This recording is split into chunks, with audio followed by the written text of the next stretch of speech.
Özellikle küçük ortağının bir karar değişikliği yapma niyeti var anlaşılan. Çünkü hem Sayın Başbakan Yardımcısı Dışişleri Bakanı Kudret Özersay hem de Sayın Bayındırlık Ulaştırma Bakanı Tolga Atakan çeşitli platformlarda yaptıkları açıklamalarda bu 1 Temmuz kararındaki biliyorsunuz gelişlerle ilgili olan kategoriler vardı. Türkiye'den geliş PCR'la olacaktı, karantinasız gibi bir takım kararlar vardı. Bu kararların değişebileceğine yönelik bir noktadalar anladığımız kadarıyla. Bugün bu konuyla ilgili 4 bakanın bir araya gelip karar vereceği ifade edildi. Yani herhangi bir yeni açıklama yok, yeni bir durum yok. Olursa paylaşırız elbette. Ama öte yandan sektörlerin beklentileri var. Nasıl olacak? Özellikle 1 Temmuz kararı değişirse turizm sektörü buna nasıl yanıt verecek? Böylesi havada duran konular var. Elbette tüm eleştirilerin odağında yine aynı şey var. Pandemi hastanesi hala yapılmadı. Bununla ilgili de süreç bir türlü ilerlemiyor. Bununla ilgili de yoğun bir eleştiri var. Elbette ekonomik paketle ilgili de sizlerden gelen yine birçok yorumu okuyoruz gün içerisinde de elbette. Ve o 1500'lerle ilgili de işte önemli bir bölümünün almayacağını gördük. Yeni paketin içeriğinde yine program süresinde konuşup tartışırız. Sayın Reşat Akar, stüdyomuza hoş geldiniz diyelim ve hemen programımıza başlayalım. Hoş bulduk sevgili Aytuk. Tüm izleyenlerimize sevgi saygılarımızı göndererek başlayalım. Ve bugün bizim siyasetçilerimize örnek olması için kapılardan önce seyahatlerin başlaması konusundan önceki çok önemli KKTC ekonomisi için hayati bir konudur. Ama bundan önce bir haberle, kısa bir haberle başlamak istiyorum. Bizim siyasilerimizin kulağına küpe olur diye. Olur mu? Pek umutlu değilim ama yine de biz görevimizi yapalım. Bugün Rum Yönetimi Başkanı Nikos Anastasiadis kabinesinde ufak bir takım değişiklikler yapmış. Daha önce sizlere aktarmıştım, Enerji Bakanı Yorgos Lakottipidis Temmuz ayı içerisinde görevinden ayrılacak. Dolayısıyla onu bekliyor Anastasiadis. Kendisi istifa etti. İkna etmeye çalıştı çünkü en başarılı kabine üyesiydi ama olmadı. Şimdi Anastasiadis eğlence bölgesi vardır biliyorsunuz, orada askeri kamp vardı. Hatta daha sonra Elam militanlarının o boşaltılan askeri kampta eğitim gördüğüne ilişkin Rum Akel Genel Sekreteri Andros Kiprianou'nun açıklamaları vardı. Rum Başsavcısına da kabarık bir dosya göndermişti bu konuda. Eğlencedeki eski askeri kampta Elam militanlarının silahlı eğitim gördüğüne dair fotoğraflarıyla, belgeleriyle, video görüntüleriyle ve başsavcı bunu incelediğinde anayasaya aykırı bulmuş. Ama buna rağmen demişti ki ama bir sebepten dolayı, yani o kampta eğitiliyorlar çünkü Türklere karşı herhalde eğitildikleri için onları bu defalık affettim demiş. Başsavcı yargıya vermemiş. Bizim tarafta olsaydı neler olurdu neler.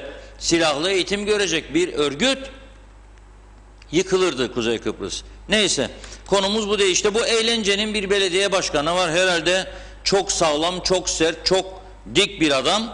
Eğlence belediye başkanını almış ve savunma bakanı yapmış kendisini. Çok ilginç bir durum. Belediye başkanı eğlencenin Rum liderinin kabinesinde savunma bakanlığı görevine atanıyor. Sanayi, Ticaret ve Turizm Bakanlığı'na ise güzel bir bayan vardır. Denizcilik müsteşarı olarak görev yapıyordu son 2 yıldır. Onu da bu göreve atamış. Çünkü turizm dendi mi incelik, kibarlık, iyi tanıtım, pazarlama, o yeteneklerin olması lazım. 2 yıldır bu Natasha Hanım denizcilik müsteşarlığı görevini başarıyla yürüttüğü için ve Güney Kıbrıs ile Yunanistan arasındaki seferlerin, gemi seferlerinin artırılmasını da başardığı için oldukça gözde olan birisiydi. Şimdi onu da Ticaret, Sanayi ve Turizm Bakanlığı'na atadı Anastasiadis. Kamu Düzeni ve Adalet Bakanlığı'na ise bir hukukçu olan Emily Yoliti'yi atamış.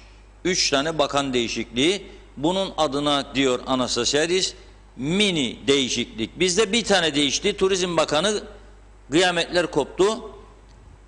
Daha da fırtına dinmedi. Öyle görülüyor ki Ünal Üstel Bey'in arkadaşlarıyla gündüz ayrı gruplar, gece ayrı gruplarla görüşmeleri devam ediyor.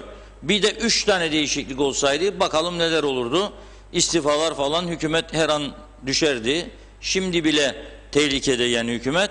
Ama bunu niye söylüyorum? Kuzey ile güney arasındaki siyaset farkını, siyaset kültürü arasındaki farkı anlatabilmek için söylüyorum. Kendi gönlüyle istifa eden bir bakan gördük mü bugüne kadar? Mesela Çalışma Bakanımız Sayın Faiz Sucuoğlu, UBP içinde sevilen bir bakanımızdır. Bu bir gerçek. Ama onun da görevden alınmasına ilişkin bir teklif götürüldüğü Cumhurbaşkanı'na bizzat Cumhurbaşkanı tarafından açıklandı ve kırıldığını, bozulduğunu, buna karşı bir takım düşüncelerin oluştuğunu ve tedbir alacağını veyahut da adımlar atacağını söylemişti. Fakat daha sonra vatan ve milletin çıkarları ön plana geldiği için ayrılmadı Faiz Bey, bu görevini sürdürüyor. Rum tarafında böyle değil ama işte olaylar. Rum tarafında en ufak bir dedikodu, en ufak bir güvensizlik oluştuğu zaman bakanlar kendisi istifa eder veya adam der ki benim daha fazla verecek bir şeyim yoktur, artık size bu kadar verebildim. Bunca zaman ayrılır. Yorgo Yakobu Güney Kıbrıs'ın yetiştirdiği en önemli siyasetçilerden birisiydi ve Dışişleri Bakanlığı'nda korkunç başarılıydı. Asil Nadir'in Polipek şirketinin batırılması operasyonu da yine onun zamanında yönetilmiş, yürütülmüş ve başarıya ulaşılmıştı. Ve o da bu son hükümette Anastasiadis'e dedi ki beni sakın bakan yapma, ben bu görevi artık daha fazla sürdürmeyeceğim. Niye dedi kendisine? Hayatımın geri kalan bölümünü ailemle geçirmek istiyorum. Vatana, millete yapacağım, yapmam gereken hizmetleri yaptım. Dıştan gene bir yardım isterseniz yaparım ama benden bu kadar. Var mı bizde bir tane böyle siyasetçi? Yok. Hele şimdi hiç yok. Mümkün değil yani. Dolayısıyla aradaki farkı görmek açısından son derece önemlidir. Ha, Kıbrıs sorunu çözülürse bizdeki siyaset anlayışlar değişecek mi? Ondan da emin değilim ben şahsen. Avrupa Birliği'nin gelip de bize burada şunu siyasetçi seç, bunu siyasetçi seç diyecek hali yok. Yine bizler seçeceğiz. Yine şimdiki gibi yanlışlar üzerinde seçim yaparsak sonuç gene aynı olacak, değişmeyecek. Gene bir bakacak Lefkoşa'nın Rumların ağırlıklı olduğu bölgesine geçtiğimiz zaman onlar bir Avrupa, Türklerin ağırlıklı olduğu bölgesine geçtiğimiz zaman da Afrika olmaya devam edecek, değişecek bir şey olmayacak. Yani eğer Avrupa Birliği'nden paralar gelecek de düzelecek dersek, Lapta örneği var karşımızda, 100.000 euro gitti kanalizasyon projesi için. O parayı oradan alıp maaşları ödemeye kullandıkları için o proje yapılmadı. Yani topuz alarak eline birisi bize yaptıracak değil. Ama bazı zorlamalar olacak. Şimdi daha rahat hareket ettiğimiz bir gerçek. Biraz zorlamalarla belki bazı sorunları çözeceğiz ama %100 Rumların seviyesine erişebilmek ancak bizim kendi beyinlerimizden geçer, kültürümüzden geçer. Bunu başarabilecek miyiz? Bundan emin değilim. Şimdi gelelim dünya sorununa. Bütün dünya 2 ay, 1,5 ay, bilemediğiniz 1 ay öncesinden koronavirüs salgını başladıktan sonra duran turizm faaliyetlerinin ve seyahat haklarının, vatandaşların seyahat durumlarıyla ilgili kararlarını bilemediğiniz 1 ay önceden birçok ülke almış ve yürürlüğe koymuş durumdadır.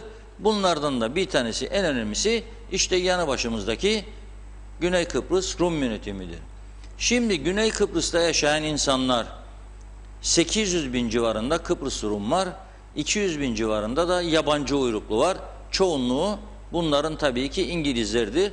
Ondan sonra da Ruslardır. Şimdi bu insanlar 2 tane günde 5 gün hiç çıkmadı, 4 gün hiç çıkmadı ama dün 2 tane çıktı. Gene önceki gün 2 tane çıktı. 2 tane koronavirüs vakası çıkar diye Güney Kıbrıs eğer hava ulaşımını başlatmasaydı, turizm faaliyetlerini başlatmasaydı ne olurdu? Bir düşünelim, ne olurdu? Herhalde ikinci bir banka krizi yaşarlardı. Bir daha bankalardaki mevduatlara dalarlardı. Başka türlü de ayakta duramazlardı. Çünkü Avrupa Birliği onlara yapabileceği kadar gerekli mali yardımı zaten yapmış durumda. Öyleyse kendi ekonomisini ayakta tutması gerekirdi. Çalışma yapması gerekirdi. Planlarını, programlarını yaptı. Pandemi hastanesini hazırladı. 100 yataklık bu hastanenin hazır olduğunu ilgili ülkelere gönderdi, turizm yetkililerine ve ciddi bir tanıtım kampanyası başlattı. Bizim koronavirüse karşı önlemlerimiz şunlardır dedi. Web sitesini hazırladı. Web sitesinde duyurularını yerleştirdi ve tanıtımlarına başladı. İlk etapta 30 tane ülke Güney Kıbrıs'a seyahat etme hakkı kazandı. 30 ülkenin vatandaşları ve bunlar şu anda uçaklarla Larnaca ve Baf havaalanları üzerinden Güney Kıbrıs'a gidiyorlar. Bu 30 ülke vatandaşlarına Rumlar o kadar mı halkını düşünmeyen bir toplumdur Anastasiadis, Rum yönetimi o kadar mı cesaretlidir koronaya meydan okuyor ki ne PCR istiyor, ne başka bir şey istiyor, ne de karantina istiyor. Demek ki bu adamın ya aklında bir sorun var ya da adam doğru yoldadır. Ne yaptı? İlk 30 ülke arasına öyle ülkeleri koydu ki bunların ülkelerinde korona vakası en az görülen olduğu için onları önceliğe aldı. İkinci grup açıkladı. O ikinci gruba girenler ise dedi 72 saat içinde geçerli olacak şekilde bana PCR testlerini gösterecek havaalanında ama girerken ben de bir ateş ölçeceğim. Hiç kimsenin buna itiraz olmaz ve gidip tatilini yapacak. Tatildeyken herhangi bir sağlık sorunu yaşarsa, ateşi yükselir, başka sorunlar yaşar. O zaman bunları alıp PCR'larını yapacağım. Pozitif çıkanları da pandemi hastanesine göndereceğim. Dolayısıyla bu tedbirleri alarak başlattı. Şimdi bizim tarafta bizi yönetenler ağırlıklı olarak tabii Rumlarda bir Facebook kampanyası oldu mu hükümete karşı bilmiyorum. Yani gazetelere baktığımda hükümetin aleyhinde hücumlar yok. Onu açık açık söyleyeyim. Çünkü aklı başında herkes doğru yolu seçer. Nedir doğru yol? Bir an önce ekonominin canlanmasıdır. 3 ay zaten herkes evine kapandı. Zaten işletmeler büyük bir kriz içine girdi. Devlet de bu 3 ay güneydeki devlet herkese maaşlarını ödedi ama 4. ay ödeyecek bir durumu olmadığı için ve daha fazla da bu önlemler sıkı sıkıya gidemeyeceği için faaliyetlerini serbest bıraktı. Açtı yani. Şimdi o insanlar kendi insanlarını düşünmeyen bir yönetim anlayışına mı sahiptirler? Avrupa Birliği üyesi ki bizim de birleşmek için yanıp tutuştuğumuz o taraf. Hani derik ya ikide bir de adanın yeniden bütünleşmesi, uluslararası hukuk, adalet, serbest dolaşım, yerleşim özgürlüğü diyoruz. Ama bu taraftan bu meseleye geldi mi aman mahvolacak. Açmayın kapıları, yandık bittik. Ekonomi mahvoldu, ülke mahvoldu. İnsanlar parasız kaldı. Fakat yok arkadaş, bizim canımız çok kıymetli. Rumlardan da bütün dünyadan da. Biz olmaz. Nedir? Şimdi pandemi hastanesi. Dün söyledim, yine söylüyorum. Neden bugüne kadar pandemi hastanesi için eylem yapmadınız? Neden bu hükümeti sıkıştırmadınız? Neden mecliste Sağlık Bakanı'nı sadece ağzınızdan böyle sular akarak dinlediniz, çokluk eleştiri yapmadınız, yok dediniz, iyi de yaptınız dediniz, hatta muhalefeti bile. Neden Sağlık Bakanınız çıktığında kürsüye bu pandemi hastanesini 3 güne bir haftaya kadar yapmazsan bu kürsüde seni çıkarmayız demediniz muhalefet olarak? Neden? Neden sendikalar harekete geçmedi? Da şimdi kapılar açılıyor. Beklentisi var 1 Temmuz. Fakat bakıyorum bugün helal olsun hükümetin ikinci ortağının Ulaştırma Bakanı güzel bir açıklama yaptı, Tolga Atakan Bey. Diyor ki diyor Türk Hava Yolları diyor Temmuz ayına kadar haftada 3 gün zaten gelir diyor. Kimler gelir bilirsiniz ya. Yurt dışında kalan vatandaşlar, dönmek isteyenler dönüyor bu uçaklarla veya buradan geri Türkiye'ye gitmek isteyenler binip gidiyor. Şimdi diyor, eğer diyor 1 Temmuz'da başlayacak olan uçak seferleri diyor, eğer turizm faaliyetleri de başlayacaksa diyor, ona göre netleşecek. Ama diyor, Temmuz başı itibariyle haftada 7-8 uçak seferi olacak diyor. Sonra belki diyor haftada 14-15'e çıkacak diyor. Şimdi 7-8 uçak seferi olduğu zaman zaten bu oteller gene mahvoldu demektir. Yani 7-8 uçağa her birine 100'er kişi koysa 800 kişi. 111 tane otel var. Hangisi paylaşacak bunları? Ha bir de bunların hepsi otel müşterisi değildir. Evi var burada, gelecek, evine gidecek. Ne bileyim, öğrencidir, yurda gidecek. Yani hepsi bunların otele gidecek diye bir durum da yok. Ama diyor, durum diyor 1 Temmuz'da açılıp açılmayacağı da netleşmedi diyor. Bakacak ona diyor. Yani bilemem diyor şimdi devam edecek mi, açılacak mı, açıklamayacak mı? Sayın Özersay da Dışişleri Bakanı, o da bir televizyon programına katılmış. Aynen Ulaştırma Bakanı gibi. Bugün o da demiş ki Türkiye'den karantinasız gelişlerin başlaması konusunda içim rahat değil. Bu gerçekten çok önemli. Yani hani Türk filmlerine benzedirim. Var böyle ayrılır sevgililer, tekrar bir araya gelirler ama anlaşamıyorlar bir türlü. Ne yapayım diyor, yani seninle gene bir buluştum ama içimde rahat değil diyor. Eskisi gibi sevemeyeceğim, sarılamayacağım diyor. Bunun Türkçesi ben sizi ödüyorum, açmıyorumdur. Veyahut da böyle konuşmamaktır. Yani onu da isterim ama bunu da isterim. Daha sağ cebim olmazsa sol cebim. Olmaz ya böyle siyaset. Olmaz, yaşadığınız ülke toprakları mahvolmuş durumdadır. Farkında değil misiniz ama bunun siz? Farkında değil misiniz? Bütün esnaf kan alıyor. Farkında değil misiniz siz ya? Bütün insanlar, size oy veren, sizi destekleyen insanlar sizi nasıl eleştiriyor? Çıkıp duyuyor musunuz sokakta? Siz Facebook'ta 3 tane 5 tane devletten maaş garantisi olan insanların saldırıları karşısında teslim oluyorsanız ülkeyi nasıl yöneteceksiniz? Nasıl yönetiliyor bu ülke? Benim bir vatandaş olarak endişelerim var şahsen. Nasıl yönetiyor? İçim diyor rahat değil diyor. Vallahi burada Kleenex olsaydı ağlayacaktım gerçekten ben de. Ağlayıp ağlayıp gözyaşlarımı sileceğim. Yani şimdi ağlasam ayıp olacak sizlere karşı. Yapamıyorum. Bence bu çok önemli. Bunu yapacağınıza, madem ki Türkiye'den para da geliyor, yani dün açıkladığınız paket, bir paket daha açıklayın. Deyin ki 3 ay süreyle kapatıyoruz biz bütün otelleri, bütün çalışanların ve işletmecilerin parasını da ödüyoruz. Herkes rahat, onlar da rahat, siz de rahat. Biter bu iş. Facebook'ta da yazarsınız, çok güzel. Bakın sizi dinledik. Ne güzel kararlar aldık. Sağlığınız her şeyden önemlidir. Bunu söylersiniz, biter. Ya hepimizin sağlığı önemlidir. Hepimiz de sağlığımızı düşünüyoruz. Hepimizin de çocukları var. Ne münasebet yani, sadece 3-5 kahraman değildir ha halkın sağlığını düşünen. Nedir? Efendim hep tutturduk pandemi, pandemi, pandemi. Açsın be kardeşim, yürüyün üstüne. Açsın, dün söyledik. 1 hafta evvel söyledik, 2 ay evvel söyledik, 3 ay evvel başlarında söyledik. Fuar alanı dedik. Atatürk Spor Salonu var dedik, bomboştur. Gidin bakın göresiniz. Her tarafı otlar bürümüş. Pislik içinde. Orada spor mu yapıyor zaten, birisi boştur her taraf. Gidin oraları isteyin, açsınlar. Fuar alanı bomboş, açsınlar. 1 haftalık süreyle 1 hafta içinde pırıl pırıl bir hastane olur fuar alanı. Pandemi hastanesi. Niyet varsa tabii.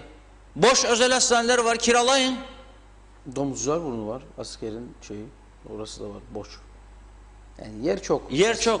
Yani alternatif çok. Çok. Ama şimdi bu bir gerekçe arıyorlar ya, istemiyorlar aslında. Hayır, buranın batmasını istiyor bir kesim. Ben siyasilerden de şüpheleniyorum. Onlar da buranın batmasını isteyen siyasiler olduğunu düşünüyorum. Yanıldığıma da inanmıyorum. Kesinlikle buranın batmasından zevk alan, mutluluk duyan insanlar vardır ya bu ülkede artık. Bunu gizleyemeyiz yani. Ha bu hükümet başkanıdır, yardımcısıdır demem. Ama var. Siyasiler içerisinde var. Ve onları yönlendirenler var o şekilde. Manyak açacaksınız ya siz şimdi bunları, kumarhaneleri, otelleri mi dese, kapat dedim ben de sana. Tamamen kapat. Ama oynama insanlarla. Yani bugün açacağım, yarın açacağım. Ha açtıydım, açıyordum. Yok öyle istemem, böyle isterim. Küstüm, darıldım. Al bir şekercikle barışalım. Hadi bir de lokumcuk vereyim, saklasam sucuğu. Olur mu ya böyle şey? Ne memleket, yani ülke, bırak ülkeyi, aile böyle yönetilmez ya. Çocuk sabahtan uyandığında babaya pazar günü der, baba bizi denize götürüyor musun? 2 cevap var. Evet, hayır. Bir bakalım be oğlum. Yarım saat sonra çocuk sorar, baba bizi denize götürüyor mu? Dur be oğlum, bakalım. Yarım saat daha işte öğlen oldu, çocuklar baba öğlen oldu ya, götür. Be oğlum sen de acele etme be oğlum. Budur bunların yaptığı. Tamamen komedi tiyatrosuna döndü memleket ya. Ya bir taraftan bakarım bunlara, imrenirim. Onların gösterdiği siyasi cesaret yok. İstiva mekanizması yok. Görevden alma cesareti yok. Yok. Bir taraftan da öyle mi yapalım, böyle mi yapalım? Da dün bakanlar kurulu kararlamamış da 4 bakanmış toplansınmış bugün. Da görürsün bu konuyu. Memlekette başka bir şey kalmadı. Bugün 4 bakan toplandı. O öyle dermiş, bu böyle dermiş. Ondan sonra demişler kalsın da yarına bakalım da bilmem ne yapalım.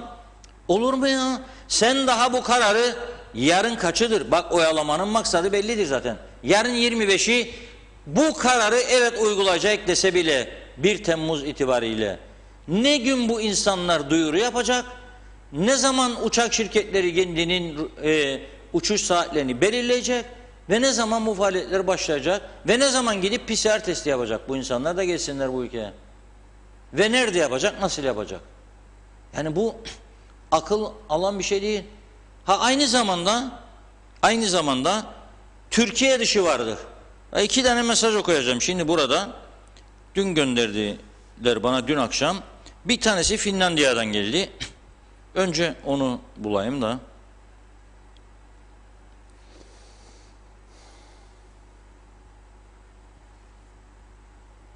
O arada ben okuyayım isterseniz bir iki tane. Korkunun ecele faydası yok. Ya bu deveyi güdeceksiniz ya bu diyardan gideceksiniz diyor Erkan Yeşilpınar. Reşat Bey, bunların saçmalıklarını dinlersek batacağız. Bekir Törer. Beyarmud'un eskiye kapıları kapattılar. Bilginiz var mı demiş Zühre. Evet, bugün gene çocukları koymamışlar bugün. Evet, Zühre Hanım. Orası kimin umurunda? Ya orada insanlar can çekişir. Kimin umurunda? Kimin umurunda? Dün aileler ayaklandı. Bugün çocuklara koymamış İngiliz polisi. Bunu konuşan, bununla ilgili bir şey yok. Sadece sevindiğim bir şey var. Cumhurbaşkanı, biz de dün çağrı yaptık. Evvelki günde 2 gündür 3 gündür çağrı yapıyoruz kendisine. Dün Anastasiadis'le kapıları görüşmüş. Evet. Ondan bahsedeceğim biraz sonra. Şimdi bu arkadaşımız Finlandiya'dan yazıyor. Ben diyor 4 Temmuz'da Finlandiya'dan diyor Güney Kıbrıs'a gideceğim diyor. Korona testi bile istemezler diyor. Bizim diyor işte sahnede rol alanlardan söz eder. Söylemeyeyim, yani ağır bir şey değil aslında. Bizim şeyler diyor, tesisler diyor. Yapacağım diyor inşallah. Ama yaptığım halde diyor beni koymazlarsa Rumtağ'dan geçerken diyor ne olacak diyor. Bir mi bunlar? Ben diyor Kıbrıs'a geldim ses yaparak diyor. Yapıyoruz diyor. Yani gelmek isterik senede bir. Ben her geldiğimde diyor ailemle 5.000 sterlin harcama yaparım diyor. Her geldiğimde Kıbrıs'a. Daha aşağı değildir diyor.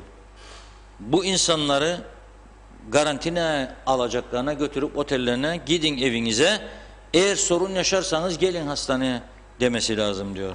Bu böyle. Daha yazdığı çok şeyler var ama hepsini okumayacağım. Tabii Finlandiya hangi sınıfa girer? Onu Finlandiya bizde hangi sınıfa girdiğini bilmiyorum. Ama Rumlarda 1. sınıftır. Ve en az vaka görüldüğü ülkelerdendir. Ne PCR ister ne karantina ister. Bir de New York'tan yazan var. O da 2 Temmuz'da. New York'tan diyor Emirates Airlines ile Atina ve Larnaka'ya geleceğim diyor. Kuzey Kıbrıs'a geçebilecek miyim diyor. Ben de şu anda buradan söylüyorum, geçemez şimdiki karara göre. Çünkü Amerika karantina istenenler sınıfına kondu. Yani çünkü sen geleceksin KKTC'den Rum tarafına geçişin yok. Polis sana soracak nereden geldin? Amerika'dan geldim Larnaka'ya. Dur bakalım. Amerika'dan geldin Larnaka'ya. Çok güzel. Senin PCR'ını isterim göreyim, görecek. Orada da PCR yapacak. Sınır kapısında varsa o imkanı ki yoktur. Ondan sonra da diyecek 14 gün Sağlık Bakanlığı'ndan ekipler gelecek, koyacaklar kendi arabaya, kaçakmış gibi tutuklarlar, kaçakları havalanda da derdest ederler, götürecek yanına koyacak 14 gün. Zaten 14 gün tatili yok, 10 gündür tatili. Ve diyor ki ben diyor Girne'de diyor bir cadde üstünde onlarca dükkan inşaatı başlattıydım diyor.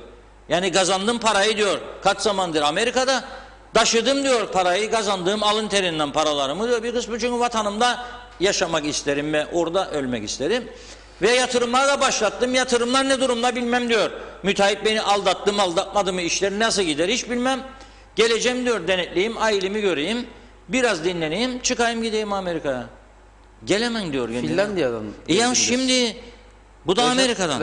Finlandiya'dan geldim desin. Bizim bilmeyik ki nereden geldiğini. Şimdi yani bu insanlar, ben buna anlam veremedim. Yani bu kadar basit mi?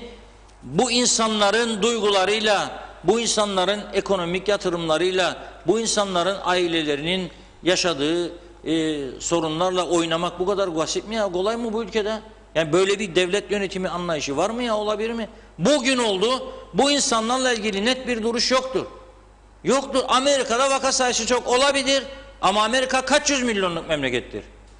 Artı diyor kendisine, aha ben geliyorum PCR'ımı yaptırıp Larnaka'ya. Çünkü Rum da PCR ister onlardan, Amerika'dan istiyor. Yaptım PCR'ımı, geldim, aha kağıdım da elimde. Bırak beni geçeyim memleketime. Hayır 14 gün seni diyor ben istediğim yere götüreceğim diyor. Olabilir mi böyle bir şey ya? Evet. Biraz yorumlara bakalım. O zaman devam edelim. Türkiye'den KKTC'ye gelenlere karantina yok. İngiltere'den gelenlere 2 hafta karantina var. Yüz binlerce KKTC vatandaşı İngiltere'de yaşıyor oysa demiş Cengiz Korkmasan. Bizde siyasetçi olsaydı bu ülke bu hale gelmezdi diyor Ahmet Taka. Bundan sonra hiç olmayacak, başkanlığa dönün. En hak yerini bulsun Doğan Falyalı. Başkanlık konusunu hiç tartışamıyoruz bile bu kadar güncel konulardan ama dün Londra'dan gelen uçaktan 20 kişiyi Londra'ya geri göndermişler. Doğru mudur bu haber? Niçin koymadılar kendilerini içeri? Neşe Benli. Benim Duymadık öyle bir şey. Yok. İddia, Facebook yani iddiası. Facebook'ta okuduysanız Facebook'ta çok inanmayın. Çok yanlı, gereksiz siteler var. Hiç duymadım ben de böyle bir şeyi. Emrel Tatlıdil, bugün Köş, Çiftlik ve Dere boyundan geçtim. Tam 14 tane dükkan boş yere boş veya devren satılık veya kiralık, bunlar daha iyi günlerimiz. Eğer yılbaşına kadar turist veya öğrenci gelmezse vay halimize diyor Emrel abim.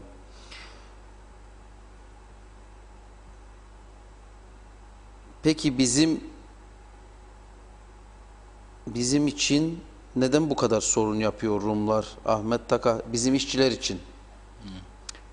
Sorun, işçilerde de bir sorun yok. Gösteriyorsa şeyi, orada çalıştığını belgeliyorsa geçebiliyor. Bizde kapıların kapalı kalmasını isteyen, maaş sıkıntısı olmayan kamu çalışanlardır. Madem çok isterler maaşlarının yarısını özel sektör çalışanlarına bağışlasınlar. Olsun bitsin. Eren Elkıran.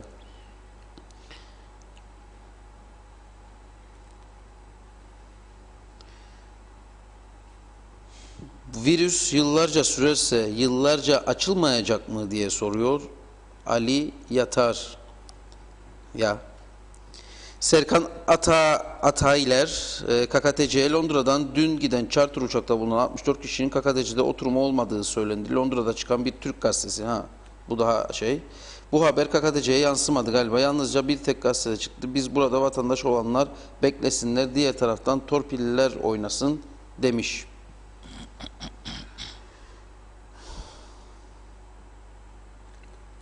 Devam ediyorum. Ruhsa Hanım diyor ki dilimizde tüy bitti, pandemi hastanesi için böyle pişkinlik görülmemiştir. Neymiş? 2020 sağlık senesiymiş. İnsanların hayatıyla bu kadar dalga geçen bir hükümet görülmemiştir. Sonsuza kadar kapalı kalamayız. Kaçtır söylüyoruz, korona olmaktan korkanlar kendi kendilerini karantinaya alsın. Haziran'ın başına kadar alındı. Şimdi vazgeçilirse daha büyük problemlere yol açacak. Ekonomi dönmüyor. Anlamak bu kadar mı zor? Acilen önlem alınmalıdır artık demiş. Hakan Ahmet Gümüşgöz. Benim annem 67 yaşında, 3 kalp ameliyatı ile başkasının yanında 4,5 aydır kalıyor. Operasyon geçirmiş. Türkiye'de kaldı. 2 uçaktan bilet aldım ve bakanlık, elçilik, satılık bakanlığın konsolosa haber bilgi verdi. Şimdi tek başına kalıyor herhalde o. İntiharın eşiğinde her gün. Bunalım yaşar Şimdi tabii. bir de ertelenecek deniyor. Bana Bunalım bunun hesabını yaşıyor. kim 3 ay, verecek? 3 ay Evet, intiharın eşiğine geldi diyor. ailesinden uzak. Buna çözüm üreteceksiniz siz. Ama yok, bakanlar kurulu toplarsınız, ondan sonra buna bir bakana görev verilecek. Bir bakan çözüm üretecek buna. Çözüm üretecek, bakanlar kuruluna gidecek, ikna edecek, bakanlar kurulu karar alacak ve uygulamaya girecek bu iş. Yok oturduk da alamadık da işte 4 bakan konuşsun ya arasında. O 4 bakanlar ne konuştuysa arasında saatlerce, 5 saat sürmüş galiba bugün. Ama nedir bu ya? Dünya, ama nedir bu, anlamadım. Dünyayı yeniden mi keşfediyoruz ya biz? Geldi gelmedi. Bir karar aldınız, bir karar 1 Temmuz dediniz. Niye arkasına durmuyorsunuz? Çünkü karşı çıkan 3-5 kişi var. Ama böyle bir hükümet yönetimi olmaz ki. Rum tarafı da aynı. Açacak dedi kapıları. Aklımızca biz Rum tarafını dize getireceğiz. Bak, Rum tarafı zaten sana karşı bir oyun oynadı. Nedir? Lokmacıyı aşmadı. Oradan çok geçiş olur diye. Çünkü oraya gelip insanlar bize para bırakacak, çarşı canlanacak. Onun çarşısı da kan ağlar. Onda da alışveriş yok. Rumlarda korkunç indirimli satışlar başladı ama boş mağazalar. Çünkü insanlar, onlar da işleri tam değil. Onlarda da turizmci çok sıkıntı içinde. Lokantacı, taksici hepsi sıkıntı içinde. Açmadı sana, sen ona karşı ne yapman lazımdı politik olarak? Tüm kapıları ben açtım. Al Birleşmiş Milletler Genel Sekreteri benim kararımı, al Avrupa Birliği benim bu ülkede iki toplumun arasındaki ilişkilerin düzelmesini isteyen. Bizimki dedi ki, ben dedi, o dedi 7 kapı, benimki dedi 5 kapı açacağım dedi. Açacağım kapılar içinde dedi Yeşilırmak olmayacak dedi. Niçin? Çünkü en çok ihtiyaç duyduğu Rumların kapı odur. Pirgo'daki Rumlar sağlık meseleleri yüzünden Lefkoşa Rum kesimindeki hastaneye gitmek için o bölgeden Rum kesimi üzerinden giderse 2,5 saat, Pirgo kapısından geçip Yeşilırmak'tan geçerse 1 saat. Ulaşım hem yakıt yönünden hem zaman yönünden. Kapattık. Rum tarafı da dedi ki, eğer dedi Akıncı bu işi düzeltmezse kapıları tekrar ele alacak dedi. Cumhurbaşkanı da kendisiyle dün bir görüşme yapmış. Bugün Rum basından öğreniyoruz. Bu görüşmede kendisine Yeşilırmak kapısının açılacağını söylemiş. Bu önemli. Yeşilırmak, onlar Limnidi diyor. Bu hafta içerisinde açılıyor. Başlıklar bu. Aşağı Pirgo barikatı açılıyor. Akıncı, Limnidi'nin hafta içinde açılacağını Anastasiadis'e iletti. Bu önemli bir adımdır. Bu yapılan hareket çok yerindedir. O kapıyı açtım ama sen Anastasiadis olarak sen de bana, benim tarafımda hiç pozitif vaka yok. Benim vatandaşımdan sen her 72 saatte bir PCR isteyemem. Ne sen benden ne ben senden. Bir defalık al PCR testini alacaksan eğer ve aç kapıları, insanlar gidip gelsin. Zaten kapıda her iki tarafta, her iki yönetim de zaten kapıda test yapma hakkına sahiptir. Yani sıcaklık ölçer, bakar sıcaklık yüksekse o zaman PCR testine yönelir. Bunu yapsınlar, kimsenin itirazı yok. Ama sen benden her 72 saatte bir PCR isteyeceksin. Ben hastaneye gideceğim. 300 Türk lirası vereceğim her defasında. Da geçecekmişim güneye, veyahut da bir Rum 50 euro verecekmiş. Her defa da geçsin bana 5 lira kurtaracak, benzin aldı da ya da 7 lira kurtaracak diye. Yapmaz ki bunu. Bu kasıtlı engellemedir. Onun için açıyorum ben sana Yeşilırmak'ı ama sen de kaldıracaksın bu şartı. Bu şekilde bu işler düzelebilir. Ancak. Ve Birleşmiş Milletler'den Avrupa Birliği'nde. Bak onlar dün Yeşilırmak'ı aşmıyoruz dediğinde bizim hükümet anında Birleşmiş Milletler'e çekmişler, protesto. Anında. Öyle çalışır onlarda diplomasi. Biz burada işte birbirimize siyasi manevra yapacağız diye zamanı harcıyoruz boşuna. Ülke gittikçe dibe vuruyor ama bunun farkında değil kimse. Siyasi manevralarla gün geçiriyorlar, vakit geçiriyorlar. Bu kabul edilebilir bir durum değildir. Kamil Bey yazmış, Almanya'dan yazıyor Kamil Özalay. Rumlar burada rezervasyonları müthiş yapıyorlar. Uçakları da hazırladılar. Bizde ne var? Seçimlerden başka bir şey yok. Yusuf Gıldır, 21 yıldır turizmde çalışıyorum. Eve ekmek götüremiyorum. Reşat Bey, dayınız varsa beni devlet dairesine koysun demiş. Yanlış bilmiyorsam kuzeyde de güneyde de hemen hemen vaka yok. Niye geçişlerde PCR testi isteniyor ki? Güneyde de kuzeyde de ellerinden gelen zorlukları yapmaktadırlar geçiş olmasın diye. Finlandiya'dan gelen güneye PCR testsiz girebilecekken biz daha temiziz. Niye testsiz giremiyoruz demiş diye soruyor Murat Karabiber. Eskiden KKTC'de gizli açlık yaşayan birçok insanımız vardı. Son günlerde aç ve susuz parasız kalan insanların sayıları çoğaldı ve Facebook'ta SOS çekmeye, yardım çağrısında bulunanları üzülerek görmeye başladık. Koronanın öldüremediği KKTC halkından bir kısım insanımız açlıktan gidecek. O kelimeyi okumuyorum. Büyük de yazdın Hasan Kasaboğlu ama onların tek derdi koltuklarda oturmak demiş. Yazıklar olsun. Reşat Bey, hükümetle ilgili tespitlerinize katılıyorum. Kızmakta haklısınız. Az bile sabah akşam karar üretiyorlar. Tarım, sanayi, tekstil benim bildiğim üretim alan ve benzeri alanlarda olur demiş. Evet, sevgili Mete de bir yazı yazmış. Aytuğ Bey'in dediği doğru, sonunda insanlar mecburen geldiği ülke konusunda yalan söyleyecek. Sınıra sadece PCR test cihazı değil, yalan makinesi de koymak gerekecek. Bilemiyoruz tabii, güneyden Larnaka'dan örneğin Amerikan pasaportu var ama ben Finlandiya'dan, akıllıysa da takip ediyorsa Finlandiya'dan geldim desin. Nereden bilecek bizim sınır kapısındaki memur? 12 yıldan beri adada çalışma izniyle çalışıyorum. Bütün yatırımlarım tam eşim 2 Mart'ta Türkiye'ye gönderdim. Şimdi getiremiyorum.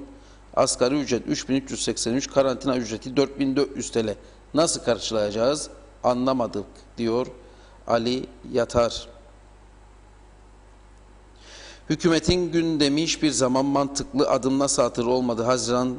Haziran başında Temmuz 1 için önlem düşünmek, hayata geçirmek için aktivite yapılmadı.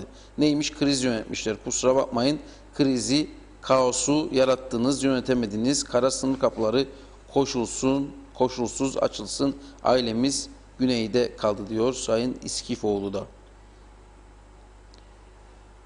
14 Mart'ta başlasalardı 3 ayda bitirirlerdi pandemi hastanesini, 200 kişilik ortalama ve bugün bu tartışmalar yaşanmazdı. Bizim memlekette kolay işler nedense devreye konulmuyor. Aklın yolu bir aslında diyor Ünal Özküm.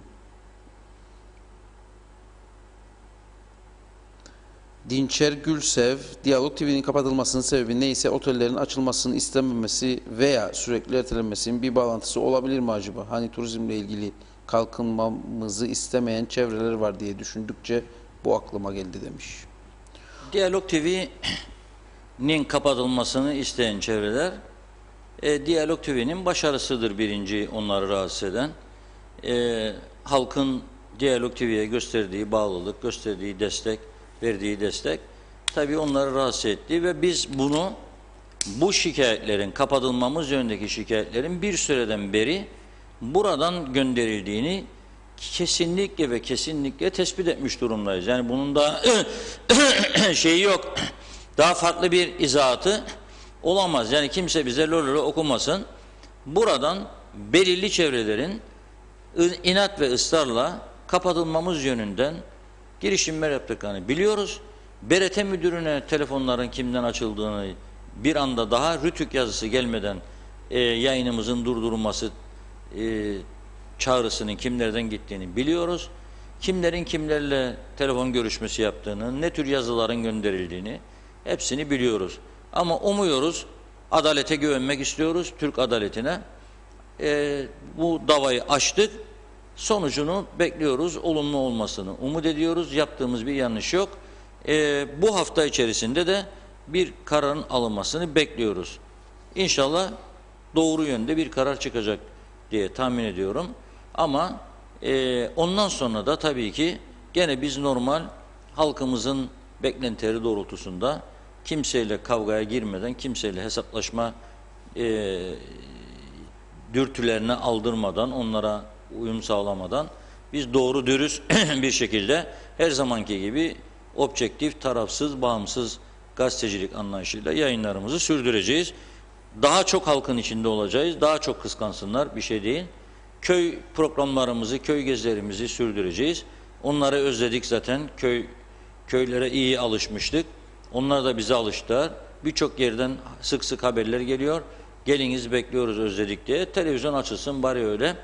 Bugün bu programa inmezden yarım saat önce Diyalog Medya'yı arayan bir vatandaşımız aynen bayan arkadaşımıza şunu söyledi.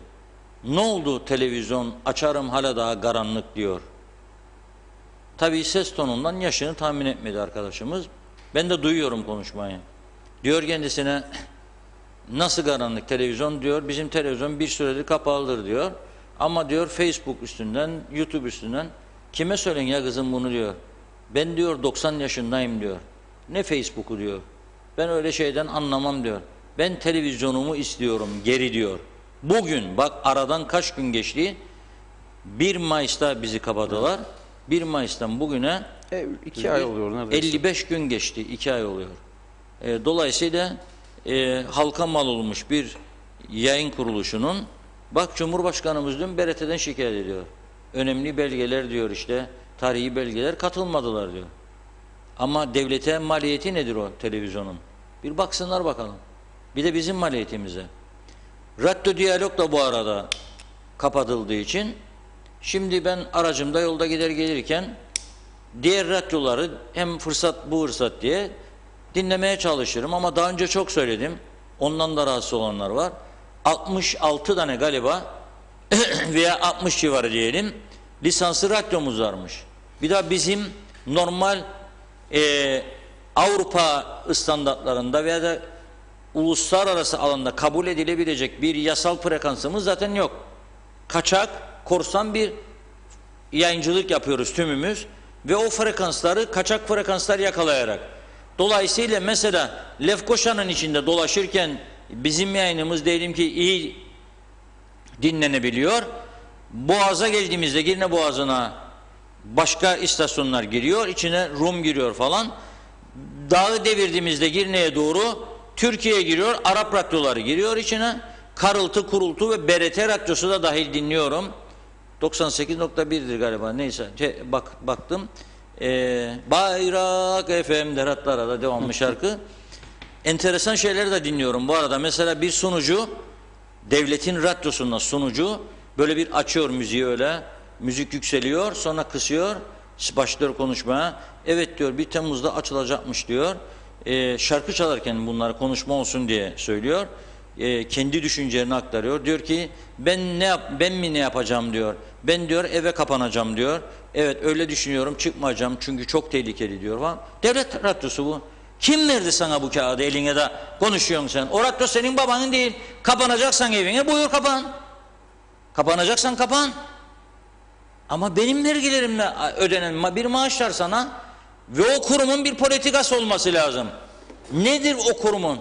Yoktur böyle bir şey. Bütün gün ona buna nasıl çalım atacaklar bu memlekette siyaset yapanlar onu düşünürler. Nasıl diyarlar bir çalım atarım kendi yayından kendi ciğerini kavurur.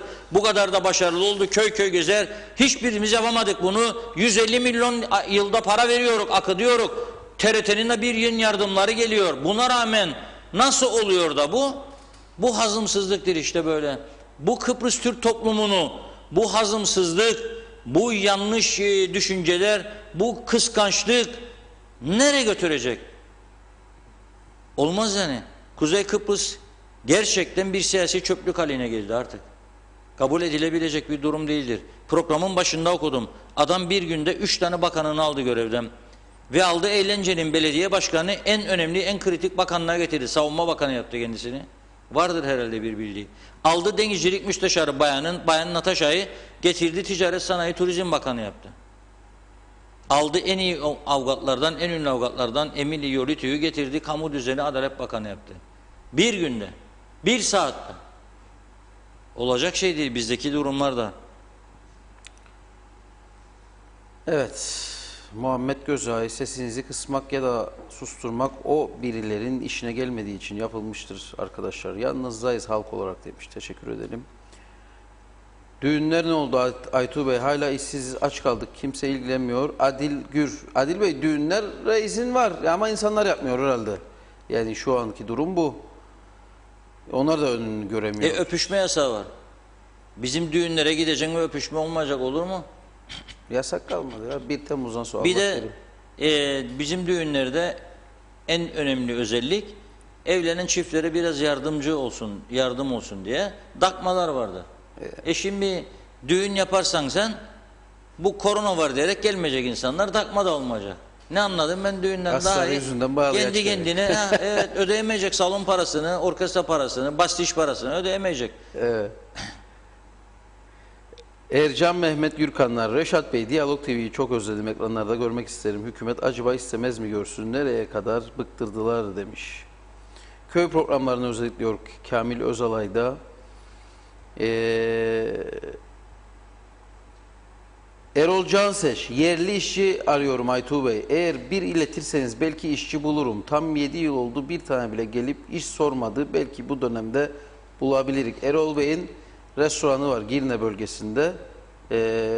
Ben kaç daha söyleyeyim? Ben gideyim, akşamları bırakırsanız. Ben de söyledim. Kaç daha parayı söyledim. Siz Ne geç- kadar ödeyeceğim? siz geç çıkarsınız. Akşamları gelelim. 10'da işten çıkınca 12'ye kadar çalışalım. Reşat Bey'e sorabilir misiniz? Türkiye'den gelen para seçim yatırımı diyorlar. Doğru mu? Kadir Tekin. Gelen bir para da Türkiye'den yok. para yok. Gelen bir para benim bildiğim. Kağıt üstünde Ama var. Türkiye Kıbrıslı Türkleri parasız bıraktı. Kıbrıslı Türkleri 3 kuruşa muhtaç etti dedirtmemek için Türkiye düşündü, dartındı. Dedi ki tamam arkadaş, madem ki isten bu protokolü, gel yapalım protokolü dedi. Protokol uygulanırsa Türkiye bir miktar para verecek. Ama benim bildiğim projelere göre para verecek. Bir miktar da cari bütçeye söz verdi, para verecek. Ama ben sana cari bütçeye yardım yapacağım sözünü verdim diye sen durduğun yerde para dağıtırsan, yani seçimlik, ben sana bunu verir miyim vermez miyim düşüneceğim. Şu ana kadar benim bildiğim kuruş gelmedi daha buraya. Gelirse de bugünlerde savunma maksatlı gelecek. Askerimizin İHŞ'si, elektrik giderleri gibi giderler için bir miktar gelecek gelirse, ama ötekisi protokolün gereklerinin yerine getirilmesine bağlıdır. Kolay olacağını sanmıyorum. Orhan Aslan, Girne Belediyesi geçen ay su sayaçlarına 5 TL zam yaptı. 50 bin konutu ele alsanız 5 çarp 250 bin ayda, 12 çarp 3 milyon yılda kasaya girecek. Halbuki belediye 5 TL'lik para harcamıyor şehre diyor. Ne yollar ne çevre, bu ne zam mıdır Reşat Bey demiş Orhan Aslan. Belediyenin sadece otellerden kaybı ayda 220 bin liradır. Girne Belediyesi 220 bin, Çatalköy Belediyesi 300 kusur bin, Alsancak Belediyesi 240 bin ayda gelir kaybı vardır. Oteller kapalıdır diye, turizm yok diye. Çünkü oteller sadece Maliye Bakanlığı'na imtiyaz vergi ücreti değil, aynı zamanda konaklayanların sayısına göre de kelle başı vergi ödüyorlar belediyelere. Bunun yanında çöp aydınlatma vergisi vardır, temizlik vergisi vardır. Bu vergiler de çalışmadığı sürece ödenmedi tabii, kapalıydılar 3 ay. Açıldıktan sonra şimdi aydınlatma, çöp herhalde çalışacak paralar, ama içeride müşteri olmayınca kelle başı vergiler durdu. Bu belediyeler, bu turizmden gelir sağlayan belediyeler gerçekten zor durumda. Çok zor durumda. Onun için ne yapacak? Oraya zam yapacak, buraya zam yapacak, ayakta durabilsin diye. Haluk Şahin, yazıyorum okumuyorsunuz. Tekrar yazın Haluk Bey. Yani yüzlerce yorum var görüyorsunuz. 2 yerden yapıyorum bunu, her defasında söylüyorum. Özelden yazın, Messenger'dan atın, oradan da görebilirim. Osman Bent, özel sektörü kimse düşünmez, gelsinler Kıbrıs'ın göbeği balabayısı görsünler. Sinek bile yok havada, işleri güçleri maskaralık, memurdan başka kimseyi düşünmezler demiş. Havada sinek olmaması güzel bir şey bu arada, yani işin şaka kısmı. Şinasi Hoca, her günkü gibi izliyorum. Sağ ol hocam, halk meclisi başlarsa oralardayız, haberin olsun. Başladığı gün. Öngörü çok önemli maalesef, bu bizim hükümette yok. Her nedense hep kararlar geç alınıyor. Bunun ekonomideki zararı çok büyük diyor Metin Maraşal'da. Tema Yavaş, Reşat Bey Londra'dan karantinayı ev karantinası yapsalar birçok Kıbrıslı gelecek demiş. Niçin yapmazlar? Onu Sayın anlamış Başbakan Yardımcısı şey dedi, bunu denedik dedi. İlk uymuyorlar dedi, gelenler çıkıyorlar dışarı, o yüzden. Ama o günlerdeki tehlike çok büyüktü. Bu insanlar 3 ay İngiltere'de o kadar çok vaka olan bir ülkede bugüne kadar korona olmadıysa bu insanlar, yani şimdi uçağa bindikleri zaman ya buraya geldiği zaman mı korona olacak? Evinde kalsın, bırak gitsin evine. Ne olacak? Yani korkunun ecele faydası yok. Orada yaptıracak testini, güvenmiyorsun İngiliz'in testine ki bizimkinden çok daha güvenilir olduğuna ben adımı koyarım. Bir de burada yapacağım dedin, ona da kabul ettim. İki testte de yoksa bir şey, nedir daha derdin senin bundan? 2 hafta nasıl gelip kalacak bu insan otel? Senin göstereceğin yerde, yurtta mesela, evi dururken orada. Nasıl tatil yapmış olacak kapalı bir odanın içerisinde? Hadi gelsin, ben bakanlardan bir tanesini kapatayım, bir yurdun odasına 14 gün bakalım kalabilir mi? Bir tanesi gitsin. 14 gün değil, 2 gün kalabilirse gelsin görüşelim yurdun odasında kapalı. 2 gün kilitlensin de kalsın içeriye. Kapısı çalsın, al yemeğini, ya kapının önüne koysunlar, açsın kapıyı, alsın yemeğini, girsin içeriye.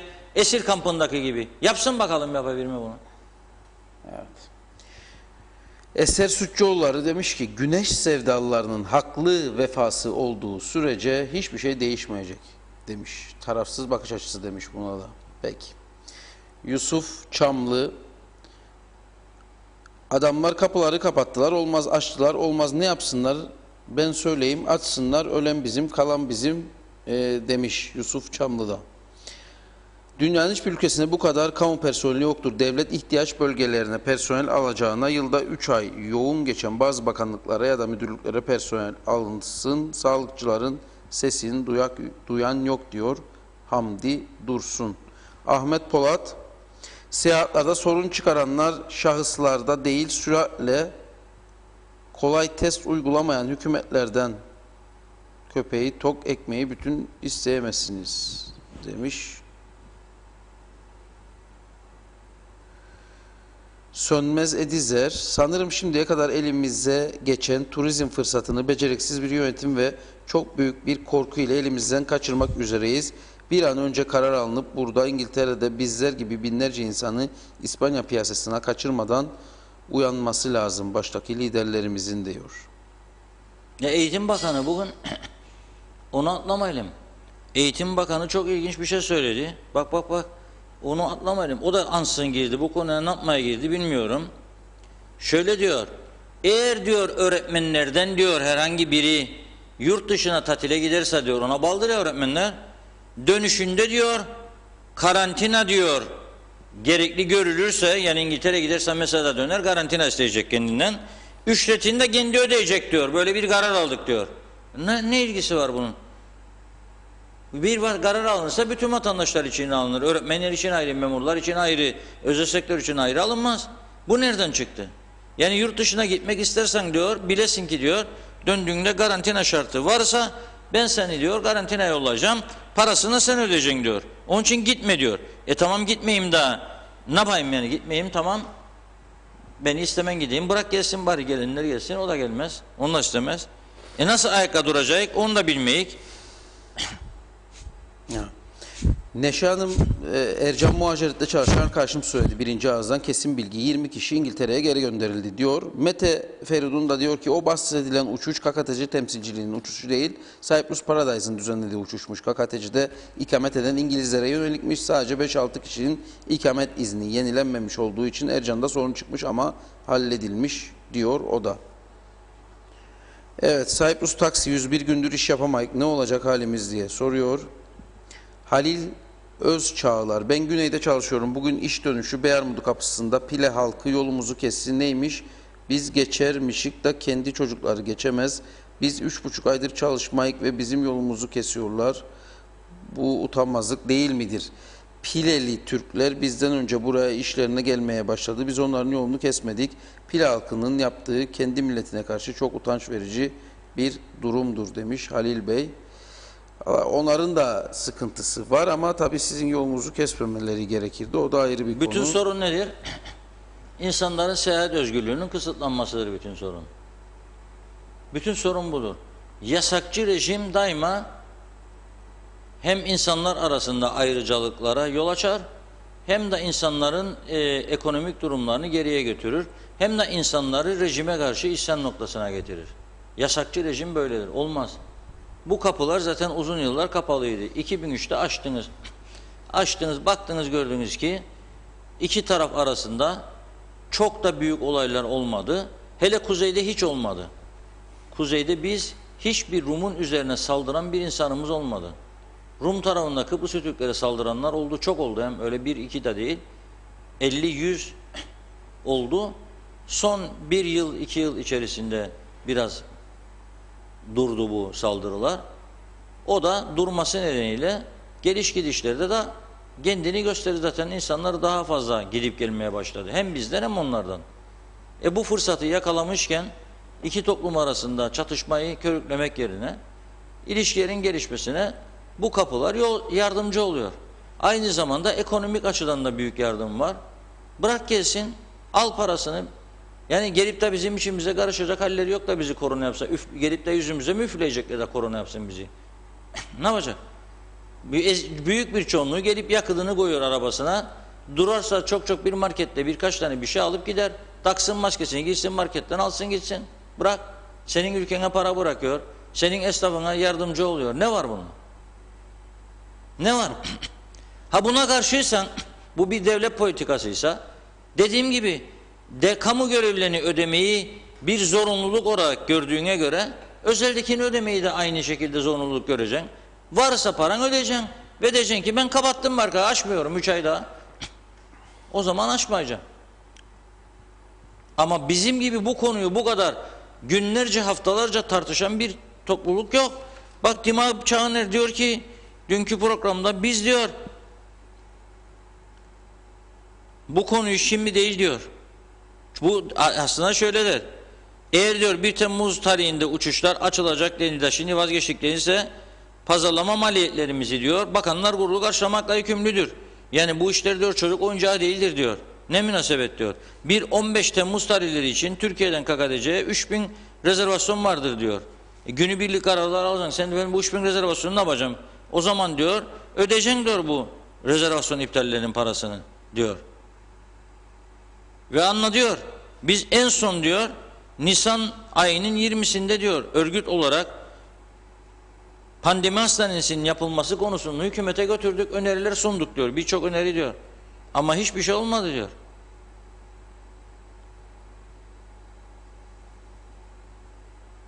Yani bu önemli bir nokta. Bu gerçekten önemli bir nokta. Pandemi hastanesine kadar turizmciler önerdi diyor. Yani biz aman gelsin de bizi toplumun tehlikeye girsin, sağlık tehlikesine girsin. Kabul etmedik biz diyor. Öyle bir şey istemiyoruz biz de diyor.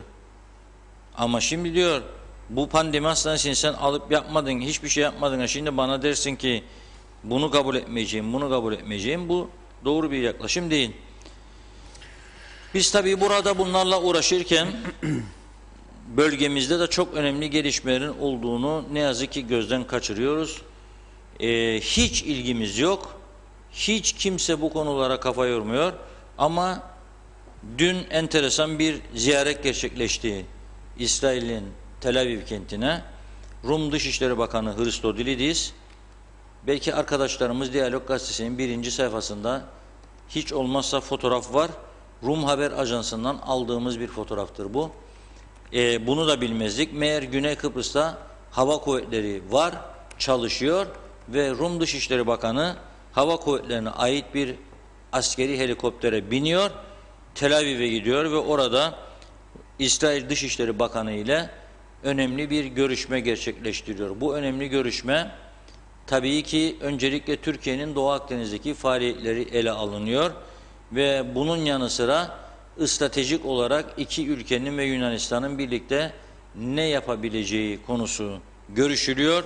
Bunun dışında ilişkilerin sadece askeri amaçlı ve doğalgaz amaçlı değil, aynı zamanda turizm, eğitim, kültür ve diğer konularda ilişkilerin daha ileri noktalara götürülmesini kapsıyor. İlginç bir ziyaret oldu. 1-2 saat orada kaldı Rum Dışişleri Bakanı. Önemli konuları görüşüp adaya döndü. Dış politikada bizim bu işteki parçalanmışlığımızı, işte bizim pandemi falan filan bunlarla meşgul olduğumuzu görerek dış politikada çok daha etkili bir duruma geldiklerini görüyoruz ve yine benzer bir şekilde Amerika Birleşik Devletleri'nde Amerikan Senatosu'na, daha doğrusu Rumların çok büyük, önemli, çok büyük bir dostu var, Robert Menendez. O da Amerika Birleşik Devletleri Dışişleri Bakanı'na, Pompeo'ya bir mektup gönderiyor ve diyor ki Kıbrıs açıklarında Doğu Akdeniz'de durum oldukça tehlikeli bir durumdadır. Oldukça kritik bir aşamadadır. Türkiye orada Kıbrıs Cumhuriyeti'nin egemenlik haklarını ihlal ediyor. Bu duruma karşı sizin müdahalenizi şart görüyorum diyor. Bu meydanın boş olmadığını onlara göstermek gerekir diyor. Amerika Dışişleri Bakanı'na yazdığı mektupta Robert Menendez, dediğim gibi Güney Kıbrıs'ın Amerikan Senatosu'nda en önemli savunucularındandır. Yıllardan beri Türkiye aleyhtarı tavırlarıyla bilinen birisidir. Ama bizde dış politika konusu oldu mu vatandaşlar olarak da ilgimiz sıfıra düşer. Kendi içimizde işte Turizm Bakanı'nı görevden aldıydı. Ben sana göstereceğim, sen bana göstereceksin, sen bana geleceksin, ben sana gideceğim. Seçim de geliyor, bekle bakalım neler olacak. Onu da aldıydı, almadıydı. Faiz Bey gittiydi, gideceydi, gitmeyeceydi, kalacaktı. Seçimler 11 Ekim'di, daha erkendi değildi.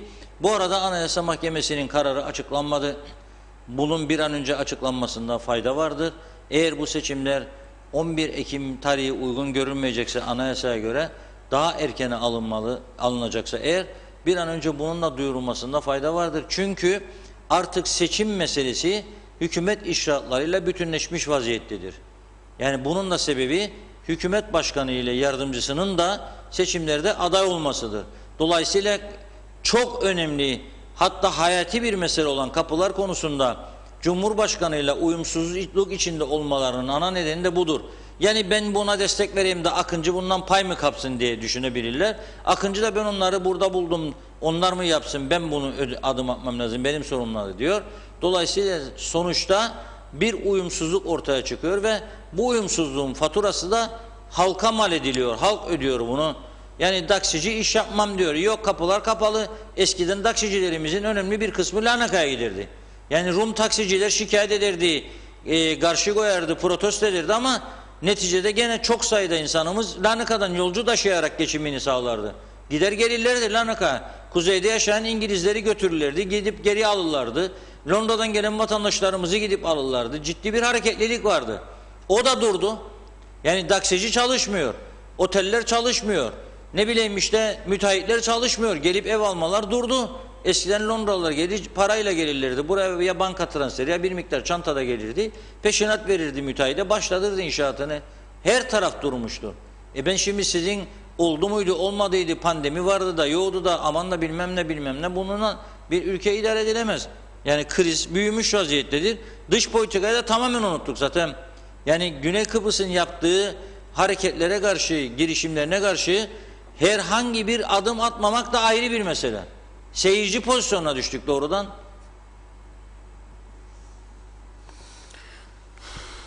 Evet, bakalım, devam edelim yorumlara. Reşat Bey, ben de dedim sizlere, mesaj atmıştım ki kapıların açılmamasının suya düşecek demiştim. Aha Reşat Bey, kapıları açmaya test yapsınlar diye zorluk çıkarıyorlar, kapıları açmasınlar diye bahane ediyorlar demiş. Ali Okoça, bence tek çözüm Türk lirasını kaldırıp euroya dönmek ve Kıbrıs konusunun bir an önce çözülmesi lazımdır. Çözüm olsaydı kapılarla mı uğraşacaktık ki, her şeyin başı çözüm demiş.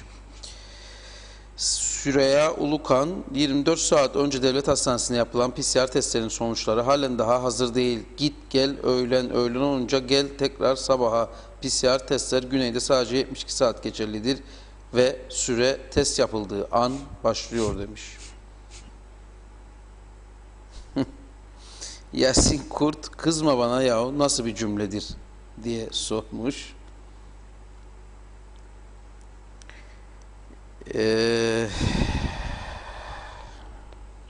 Çok yorum var. Bu arada okuyamadıklarımdan şey geldi, şikayetler geldi.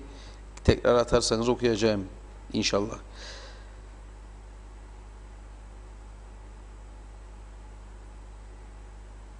İrfan Güneysoy, Larnaka'da yaşıyorum Reşat Bey diyor. 9 yıldır diyor oradayım diyor. Türk plakalı aracımla geziyorum. Yani KKTC plakalı. Ve her yerde arabamı park ediyorum. Bugüne kadar diyor bir defa bile ters bir olayla karşılaşmadım. Saldırıya uğramadım. Bu kapıların açılması iki toplumun güzel, ferah bir şekilde yaşamasını sağlamanın en büyük örneğidir diyor. Olabilir. Kapıların açık olmasının her açıdan faydalı olacağını zaten ben sık sık söylüyorum. Yani iki toplumun birbirini tanıması açısından, sadece ekonomik değil, tanıması açısından da önemlidir. Fanatik kesimler yok mudur? Rum tarafında kesinlikle vardır. Biliyoruz, gördük, yaşadık. Ama temaslar arttıkça, iki toplum birbirini tanıdıkça bunların etkisizleşmesi söz konusu olabilir veya daha az etki yapabilmeleri mümkün olabilir. İsmail Adem Bey yine Londra'dayız. Dün okumuştum mesajınızı İsmail Bey. Ankara'ya hanımın memleketine gideceğim demiştiniz ve vatanım Kıbrıs'a gidemeyeceğim için üzgünüm diyordunuz. Çünkü gelip de karantinaya girmek istemem dediniz. İngiltere'den geleceği için 2 hafta karantina vardır. Ama bizim diyor sorunumuz diyor Kıbrıs medyasının da diyor günün 24 saatinde siyasilerin manşette tutmasıdır diyor. Yani medyaya da suçluyor burada. Hangi ülkede siyasilere bu kadar önem verilir diye soruyor. Her partinin burada her siyasi partinin organları var zaten. Gazeteleri var, televizyonları var. Yandaş medyaları var, onları kullanıyorlar. Bağımsız ve tarafsız medyayı hazmedememek de bunun sonucudur yani. Çünkü neticede parti tutmuyorsunuz. Herhangi bir siyasi partinin yanında değilsiniz. Tarafsız olarak her şeye objektif gözle bakıyorsunuz. Ülkenin ve halkın menfaatleri açısından bakıyorsunuz. Bu da tabii ki pek hoşlarına gitmiyor. Çünkü yaşa sen demiyorsun birine. Yaşa sen de demiyorsun ötekine. Sağ yaşa duymuyor, sol yaşa duymuyor. Dolayısıyla da böyle bizim televizyonumuzun kapanmasından sonra cılız bir iki ses çıktı sadece. Cılız. Kısaca bir şeyler yazdılar ya söylediler. Bunun dışında televizyonun uydu yayınlarının başlaması yönünde bir adım atılmadı. Bir adım atılmadı. Başka bir ülkede olsa sizin televizyonunuzun yayınları kesilecek, da sesinizi çıkarmayacaksınız. Mümkün değildir bu. Halka rağmen, yani halkın bu medya kurumuna olan bağlılığı bilindiği halde, güveninin ne kadar yüksek olduğu bilindiği halde sahip çıkmamaları bunu gösteriyor. Bizim hareketlerimizden, bizim yayıncılık anlayışımızdan memnun olmadıklarını gösteriyor. Biz aldırıyor muyuz buna? Hiç aldırdığımız yok. İsteyen bize güvenir, isteyen bizi sever, isteyen sevmez. Doğru yolda olduğumuzu bildikten sonra bizim içimiz rahattır ve hiçbir sıkıntı yaşamıyoruz bu konuda. Ama esas onların düşünmesi lazım. Tarafsız medya herkes için gereklidir. Bir ülkenin düzlüğe çıkmasında tarafsız medyanın çok önemi vardır. Çünkü tarafsız medya doğru yolu bulmalarında onlara yardımcı olur. Araştırır, soruşturur. Böyle der, ortaya koyar. Sen bundan yaralanırsan yaralanırsın, yaralanmasan senin bileceğin iş. Nitekim polis konusunda çok yayın yapmıştık daha önce. Televizyon uydu yayınları kesilmezden önce. Nitekim alındı bir miktar polis. Fena mı oldu? Nasıl işin içinden çıkacaktı polis bu korona sürecinde? Eğer 140 kişi daha alınmasaydı, 1000 tane kadrosunda eksik var halen polisin. Eğer o 140 kişi de alınmasaydı, siz ilçeden ilçeye de yasaklar koydunuz. O barikatlar nasıl oluşacaktı? Oralarda hangi polisler görev yapabileceğiydi? Düşünün bakalım. Biraz dinlediler, aldılar. Kötü mü oldu? Hayır, çok iyi oldu. Eksik var mı poliste? Vardır. Alınması lazım mı? Evet, alınması lazım. Hele şimdi bu durumda gazetenin Diyalog gazetesine bakarsanız görürsünüz. Hırsızlıklar gittikçe artmaya başladı. Bunun içinde aç kalan, parasız kalan, işsiz kalan yabancılar vardır. Özellikle uzak ülkelerden gelenler var. Cepte para yok. Usta iş de vermiyor artık. Ne yapacak? Gidip çalacak. Evet, yavaş yavaş toparlamamız lazım. 11 gün önce test yapıp Güney'e Derince bölgesinde işe başladık. 21'inde Babalar Günü'nde Derince kapısından girmek istedik. Rum bize girmemize izin verdi. Türk polisi bizi geri çevirdi. Tekrar Rum bizi Güney'e aldı. Daha sonra Akyar'ı açtılar. Oradan geçmeye çalıştık. İngiliz polisi bizden 72 saatlik test yapmamızı istedi. Ama ertesi gün yeni test istedi. 10 günlük testi kabul etmeyiz dedi. Yine geri döndük Güney'e. Derince kapısı açık olsa Rum polisinde giriş kaydımız olduğu için sorun yok. Ama biz daha o kapıyı açmadığımız için nereden geleceğiz? Lefkoşa'dan gelsek iş yerimiz ayağına paya, tekrar Lefkoşa'dan gitmek çok zor. Çünkü evimiz Mausa'da, kaldık yine güneyde diyor Mustafa Bey. Bir garip durum yaşanılan, kapıların işte kimisi açık kimisi değil, böyle sıkıntılar oluyor. Girne'den Lefkoşa'ya dolmuş yok, resmi işlerimizi halletmeye gidemiyoruz. Paramız da yok diyor. Taksiye binelim. Yılmaz Eratılgan. Bugün İngiliz gazetesi yazdı. Kıbrıs'ın güneyinde 15 Temmuz'a uygun fiyata İngilizlerin gelmesi isteniyor. Bizim tarafta ise halen bir karar yok. Tumba hükümet aşağıya ezdiniz halkı demiş Gülsün Karadayı.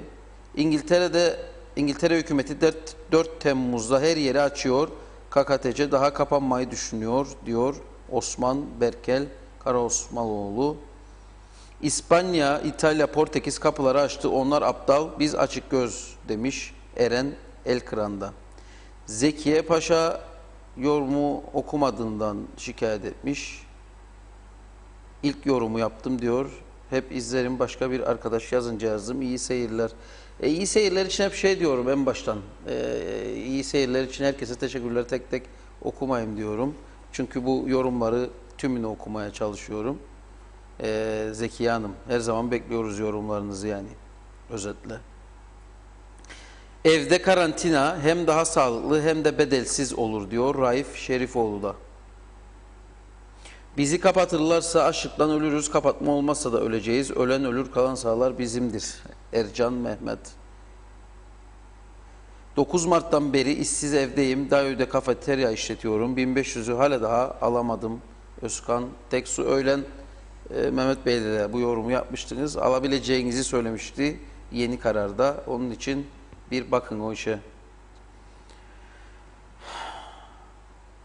Başbakan yardımcımız Haziran ayında düğünler için olabileceğini söyledi. Sonra bir açıklama yapılmadı. 1 Temmuz diye düşünüyoruz. Ancak kesin bir açıklama olmadığından Temmuz başındaki düğünler de iptal olmaya başladı diyor Adil Bey.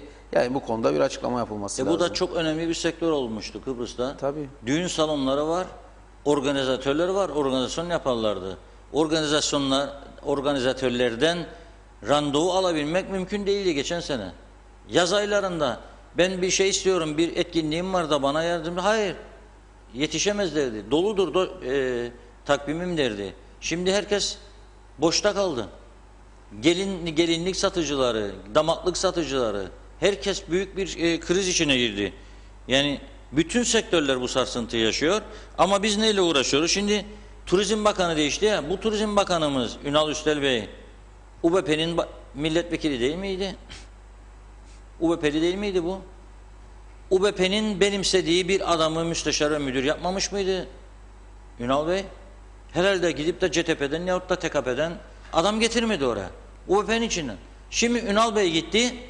İlk iş baktık müsteşar değişmiş, müsteşar atandı. Şimdi görüyorum bir paylaşım, Salih Canseç 1 yıldan beridir diyor yürütmekte olduğum Turizm Çevre Bakanlığı, Bakanlık Müdürlüğü görevim bugün itibariyle sona ermiştir. Herhalde onu da aldılar görevden yahut da çekildiler. Beni bu göreve layık gören Bartimme Bakanım, eski bakanım diyor, Sayın Bakanım Ünal Üstel'e diyor, teşekkür ederim diyor. Her bitiş yeni bir başlangıçtır diyor. Allah'a emanet diyor. Allah'a emanettir hayatımız zaten. Allah'a emanet kalınız. Hamdolsun Rabbime, şükürler olsun bizlere bugünleri yaşatanlara, şükürler olsun Sağlık Bakanlığı gene açıkladı, pozitif vaka yok. Bugün 307 kişiye test yaptık diyor. No pozitif vaka diyor. O da güzel bir gelişme. Her UBP bakan değiştiğinde de müdürler, müsteşarlar gitsin. Her parti değiştiğinde de gitsin gelsin. Müşavirler ordusu daha da artsın. Maaşlar daha da gitsin gelsin. Memleket batmış çıkmış kimin umurunda? Ama bunun sonu hayır değil. Allah da yukarıdan bakıp seyrettiğinde bizi, sizler bir şeyler hak ediyorsunuz artık. Geldi ha o günler, o saat kapıya dayanmıştır diyor. Ben de bunu buradan söyleyeyim. Evet. Kapıya dayanmıştır, elinde topuz bekliyor. Vurdu vuruyor, vurdu vuruyor, vurdu vuruyor. Artık kim kaldıysa topuzun altında kalacak. Peki. Teşekkür edelim katkılar için. Birçok yorum okuduk, okuyamadıklarımız oldu. Yarın devam edeceğiz. Yarına değin herkese sağlıklı, mutlu, huzurlu günler efendim. Görüşmek üzere.